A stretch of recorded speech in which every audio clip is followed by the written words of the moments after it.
টিআরপির চার্টে slot leader, তবুও বিদায়।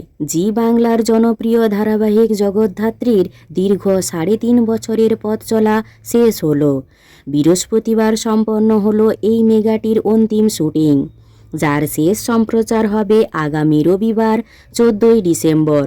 শুটিং শেষে গোটা ইউনিট এক আবেগঘন মুহূর্তের সাক্ষী হলেন।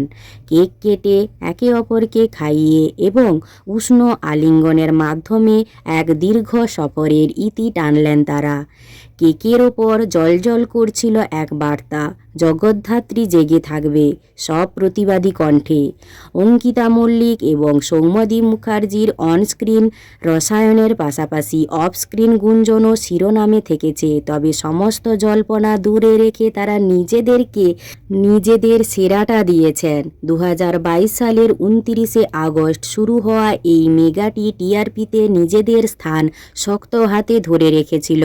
স্লটের পরিবর্তনের পরেও এটি স্লট লিডার হিসেবেই ছিল, কিন্তু 15ই ডিসেম্বর থেকে একই স্লটে পল্লবীদির কামব্যাক মেগা ধারাবাহিক তারে ধরি ধরি মনে করি আসার খবর আসতেই জগদ্ধাত্রীর যাত্রা অকালে শেষ হয়।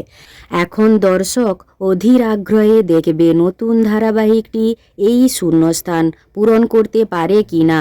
জগদ্ধাত্রী ধারাবাহিকে অঙ্কিতা মল্লিক ও সৌম্যদীপ মুখার্জির অভিনয় আপনাদের কেমন লাগতো তা কমেন্ট করে জানাবেন। আর ভিডিওটি ভালো লাগলে একটি লাইক করে পিউ 14 পেজটি ফলো করুন।